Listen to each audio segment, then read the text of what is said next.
Hey there, I'm Lee Ullman here with some big news from the National Young Farmers Coalition. We're partnering with Heritage Radio Network on a special season of The Farm Report. It's all about what's happening with the Farm Bill and how it impacts farmers and eaters. I am growing diversified vegetables on land that's been in our family for 150 years. And so with the pandemic, gentrification, property values going up, we had to sell the land and we lost it. Join us as we uncover the untold stories behind this massive piece of legislation that shapes how we grow our food, what we eat, and so much more. The problems we have had, those are things that come from earlier Farm Bill and USDA policy, right? Like Earl Butts, get big or get out. You know, it's my responsibility to know not only what I'm eating, but then like how that all came to be. And realize like, wow, like this piece of legislation, all this money, like it's technically something that I support as a taxpayer. While Congress debates the next Farm Bill, this is not just an invitation to listen. It's a call to action. Be part of the conversation. Subscribe to the Farm Report on Heritage Radio Network, wherever you listen to podcasts. You're listening to Heritage Radio Network. With more than 30 weekly podcasts, HRN has something for every food lover. Learn more at heritageradionetwork.org. This episode is supported by Samuel Adams, Brewing the American Dream. Since 2008, the program has provided business coaching, advising, and loans to thousands of entrepreneurs.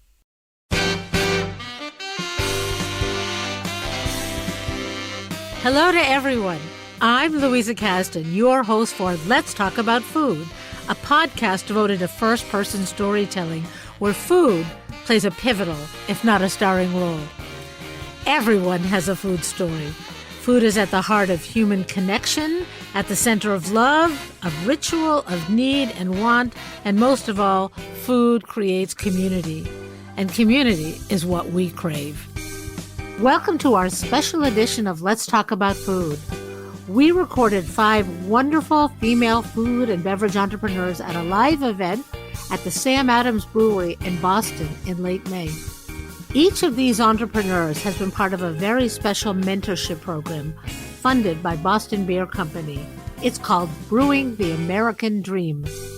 They share deeply personal stories of grit and focus and how belief in yourself and your product, against all odds, is the secret sauce of a successful entrepreneur. Let's get started. Now I'm going to ask our next entrepreneur to come up, and she is Emily Melgard of Fieldstone Kombucha. And please welcome Emily to Let's Talk About Food.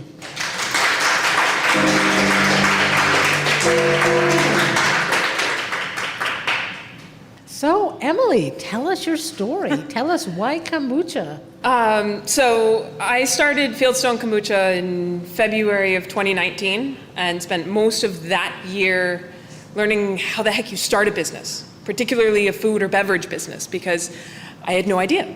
And it's really complicated, it turns out. There's a whole lot of permits and regulations and classes and certifications that you need. So that took a long time. But it started with an interconnection of a lot of things. I was changing careers. I had moved from London, England, back home to the US, where I had really never been an adult. I was an international relations analyst focusing on Africa and religious extremist groups, which was slightly soul-destroying. So I wanted to work on something positive. I wanted to work on sustainability in food. And I didn't know much more than that. So I worked a little bit on training in project management. I worked on getting certified in sustainability. I worked for a farm for a while. And when I was introduced to kombucha, which was in my best friend's kitchen, she was making it on her kitchen counter to help boost her immune system while she was pregnant, I absolutely fell in love. It was so good. It was no flavorings, nothing. She handed it to me and she said, "You might not like this. We might have to add some juice to it. It's kind of funky." And I said, please give me more. I need to have this in my life. It's delicious. It was effervescent. It was slightly funky, slightly sour. It was, at the same time, slightly sweet. It didn't need any flavorings. It was delicious. I went home and I bought some in the store and I nearly spat it out. It was gross. I tried pretty much every brand I could find and I couldn't find a brand I liked. So I started making it myself, and I did not have a job. I was applying desperately to every job I could look for, but because I was switching careers, I had an interesting mix of skills, and so I got to the final stage. It was me and one other person about 15 times, and they always picked the other person. I felt a little bit like a hexagonal peg trying to fit into a square hole. And I had too many odd bits and ends for them to think that I was good. So I'm like, all right, well, I like this kombucha. I've convinced my family to drink it and enjoy it, and I'm developing these cool flavors, and it started growing, and my friends were drinking it, my extended family and their friends and everybody, and it was just growing. And I'm like, well, wait a second. I'm not making any money, and yet I'm making this and I'm giving it away and I'm coming up with all these flavors, and I don't have the money to do this, but everybody seems to really like it. So I sat down, I ran some numbers, and they looked really good. They were not right in any way, shape, or form. They were very bad numbers, but they told an interesting story, and I said, well, maybe I don't need to convince somebody else to hire me. Maybe I can start my own business and make a product that I'm really enjoying and that other people seem to enjoy, and I can hire myself, or I can be my own boss and screw these other people that don't seem to think they want me. And so that's what I did. Like Alicia, I had no plan B. I dove headfirst off the deep end, and I have never looked back. And it's been awesome.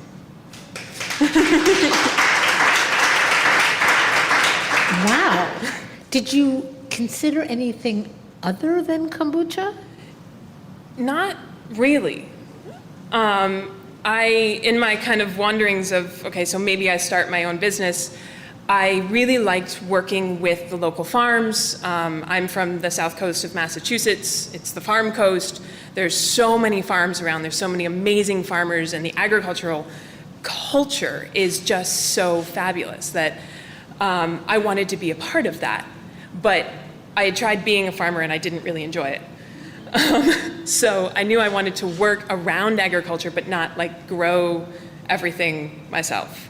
And from talking to other farmers, I know that it's really, you don't get good profit margins on produce and non-processed things. So I thought, well, maybe I'll make a value-added agricultural product.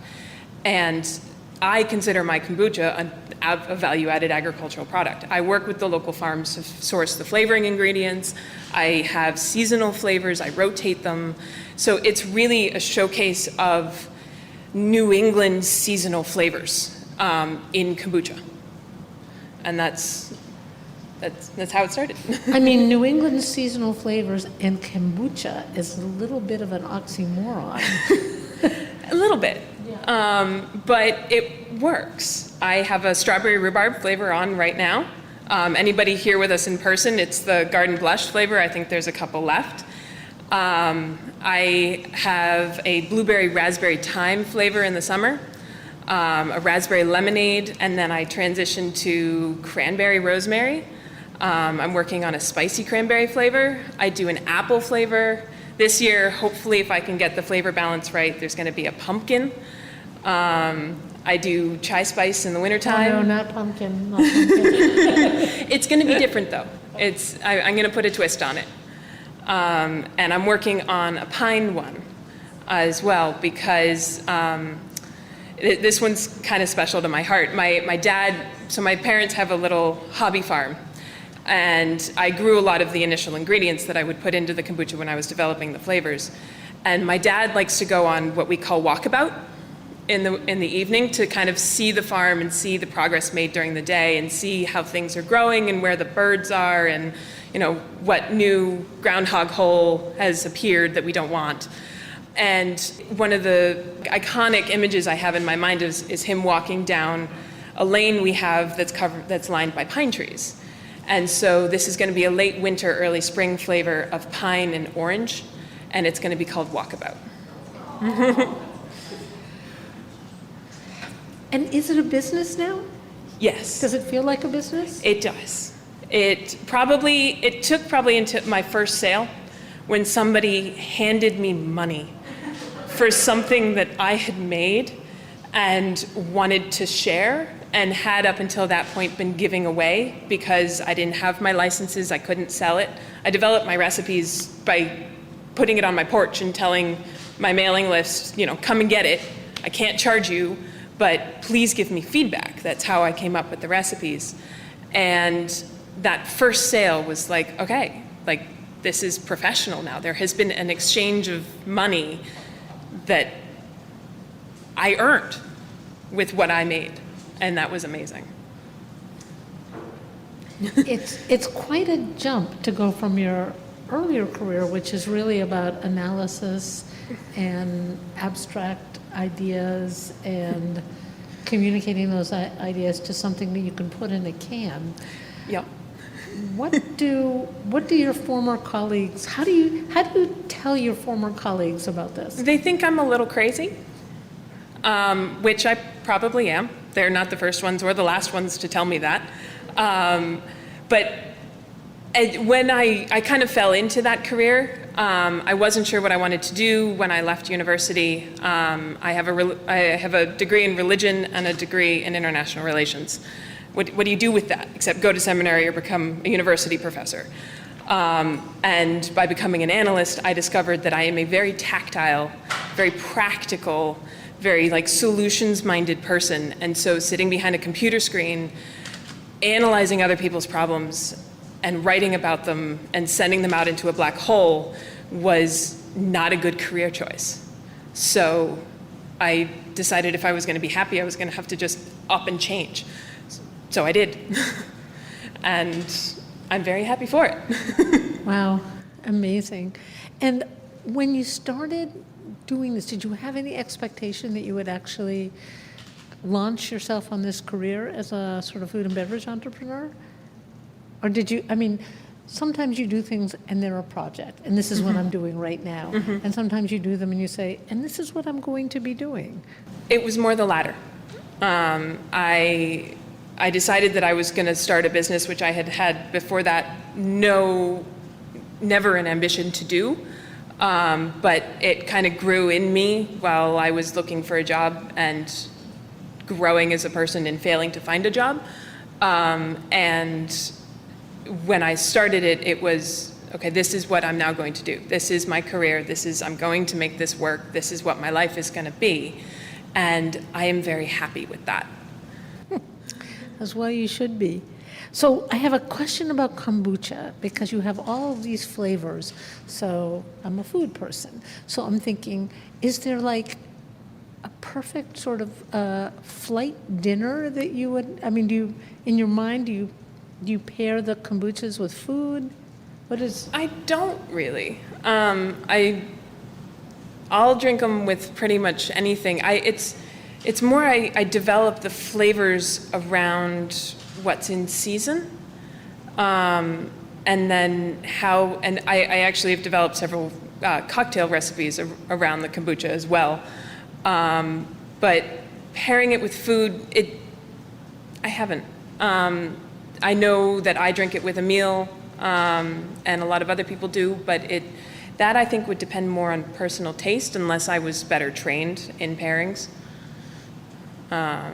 So just Emily, rounding up on this, what's been the biggest surprise for you? How many other things you need to learn to run a business besides the product itself that you're making?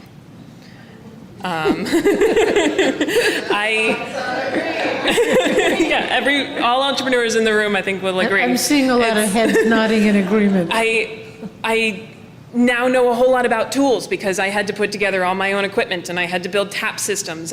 Kegs used to scare the bejesus out of me because I was afraid they were going to blow up. I now cart them around in my car. I'm a fairly good plumber at this point. I consider myself almost a chemist because of all the different testing things that I get to do. I know my way around insurance and taxes and legalese a lot better than I used to. I set out to make kombucha, and there's this whole set of planetary rings of other things you need to know. And when you're an entrepreneur, you have to do all of them to be able to get to the product that you're making and make that a success. Well said. I have to say, I used to be in the restaurant business, and after I had 2 restaurants, I had this epiphany. And I remember saying to my then husband, it's not about the food.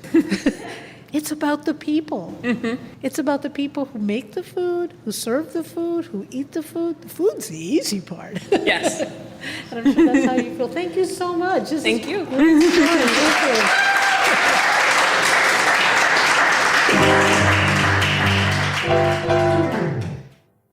This episode is supported by Samuel Adams, Brewing the American Dream. They do amazing work providing business coaching, advising, and loans to thousands of entrepreneurs. Jennifer Glanville, the Director of Partnerships at Sam Adams, said it so well at the event. The best work I've ever done has been part of our Brewing the American Dream program. This program was started in 2008. Our founder and brewer, Jim Cook, when he started Samuel Adams almost 40 years ago, there were 2 things he needed access to start his business: capital and nuts and bolts business advice. So we're in year 14. I'm really proud to say that we have loaned $79 million in the last 14 years. Along with our nonprofit lending partners. What's amazing to me is the repayment rate for those loans are 98%, which is well above the national average. We work very closely to make sure people are getting the right amount of money for the right projects, so they're getting the coaching and the capital together, which is incredibly helpful. We have coached and mentored over 13,000 people in 14 years. We've also created and retained almost 10,000 jobs, and that number has actually stayed the same over the past 2 years with the pandemic. So we're also really proud of all these small businesses. The resiliency that they've shown over the last 2 years is incredible. Hi, I'm Harry Rosenblum from the Time for Lunch podcast, and one way that Heritage Radio Network has impacted me is it has given me the opportunity to sit down and talk with hundreds of people from all over the world and different cultures, and it is always eye-opening, the things that I learn and get to share on Heritage Radio Network. HRN is home to transformative exchanges about food. We hope our diverse lineup of shows opens your eyes, educates, and empowers. Join us during our summer membership drive by donating and becoming a member. Members play an essential role in keeping nonprofit food radio on the air. Go to heritageradionetwork.org/donate to become a member today. Thank you for your support.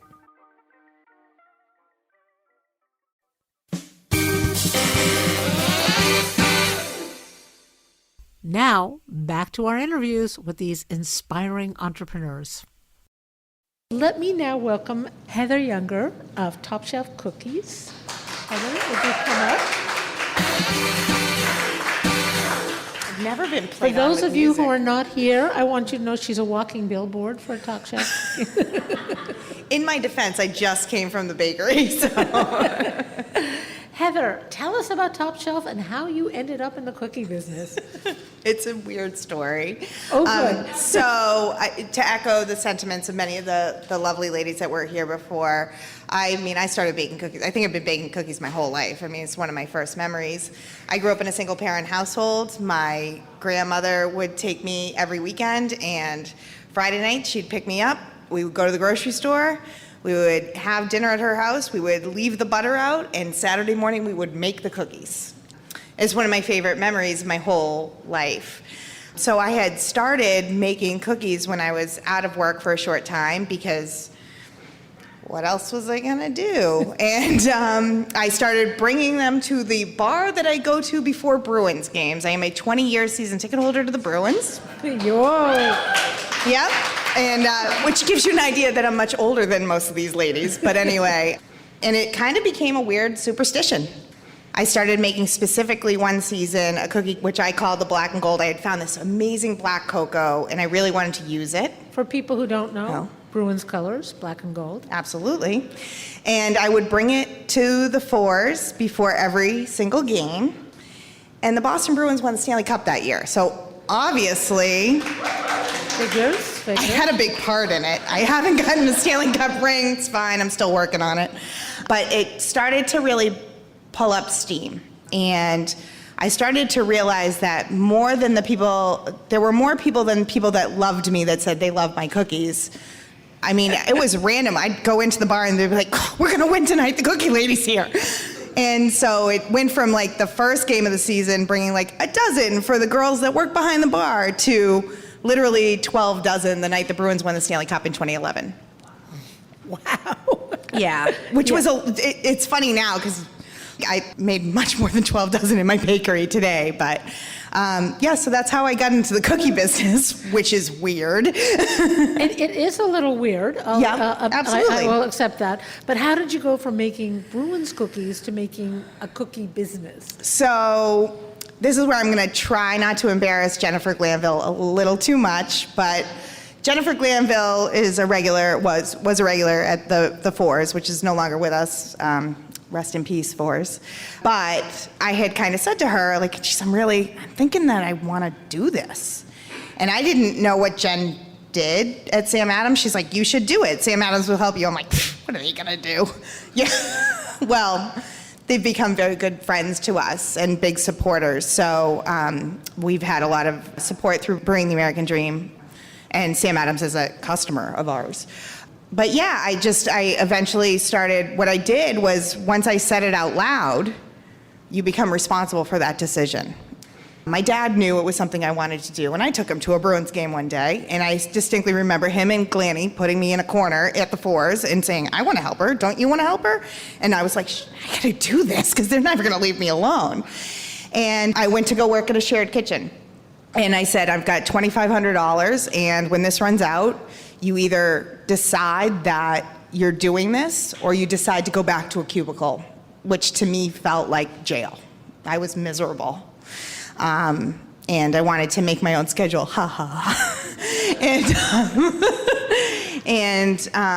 so I started Top Shelf Cookies. I worked out of a shared kitchen, and I'm very slow and steady wins the race. I started my business a lot later than some of these ladies, so I had to make sure I was a little more careful. I didn't have as much time, so. When you say you were careful, what does that mean?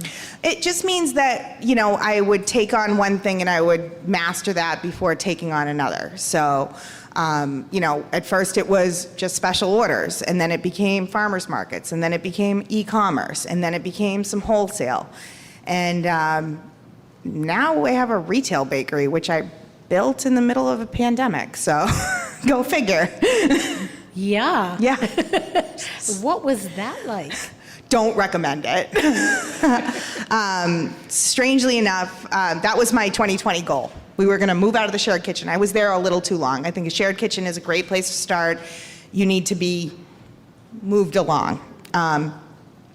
So my big 2020 goal was that I was going to spend the first 3 months of the year really not going from event to event and not taking every pop-up that was offered to me, and I was going to try to be a little more strategic because I'd been at this for a while. I had a little extra money. I had actually won the Sam Adams Brewing the American Dream pitch competition in the fall of 2019. On March 11th, I know that day. Yeah, it's significant, whatever. I proceeded to look at 6 to 8 retail spaces in the Boston area. The first one I was in love with. I just knew it was our home. It was a mile from my house, great neighborhood for us. It was big enough that we could do everything to support the business, and the door would be open. Because we had been traveling around like nomads, wherever a tent would take us, cookie carnies, that's what we used to call ourselves. And as I went out to my car for the first spot, I got a text. Can you put our weekly order on hold? Sure thing.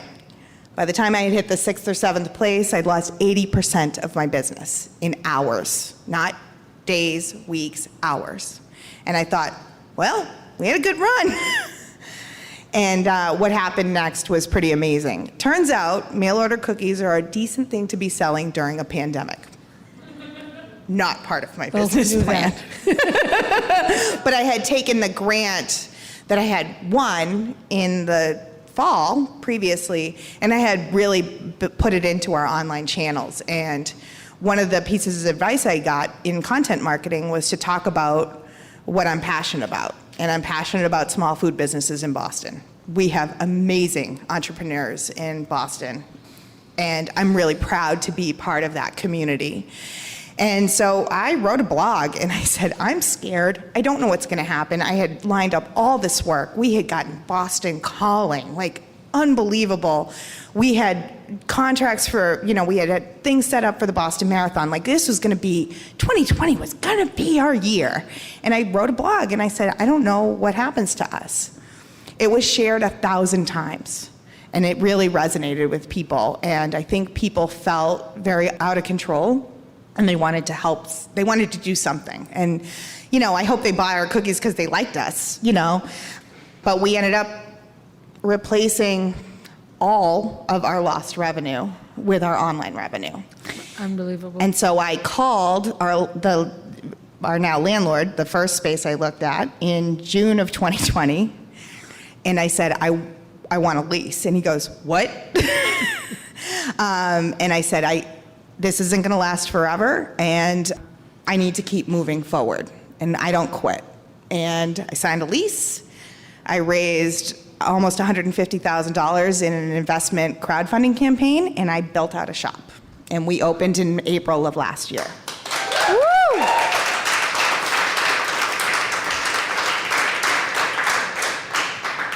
That's a pretty incredible story. I sometimes forget about that, actually, because I've been so much in it. Yeah. And I actually, just a couple weeks ago, had a drink with Jen, and she goes, you built a shop in the middle of a pandemic, right? And I'm like, yeah. Because it's sometimes you just move forward, and I think there's a neon sign in my shop, which we thought would be much more Instagrammable, but it doesn't matter because it means something to me. And it says, don't crumble. Don't quit, don't give up, keep moving. And that's something that we live by. We don't crumble. Well, that is an entrepreneur's tale. Thank you so much. Thank you. You're welcome. It's a great story. Thank you.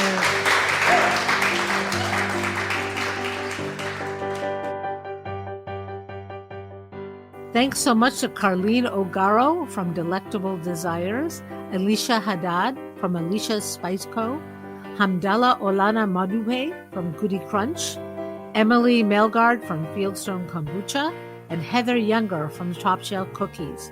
And special gratitude to Boston Beer, Brewing the American Dream, and Sam Adams Brewery. Thanks for listening. Let's Talk About Food is produced by The Food Voice. I'm producing, along with audio director and composer Mike Moss of Soundscape Boston. You can find more of our stories at our website, letstalkaboutfood.com, and on Heritage Radio or wherever you get your podcasts. Let's Talk About Food is powered by Simplecast. Thanks for listening to Heritage Radio Network, food radio supported by you. Keep in touch at heritageradionetwork.org/subscribe.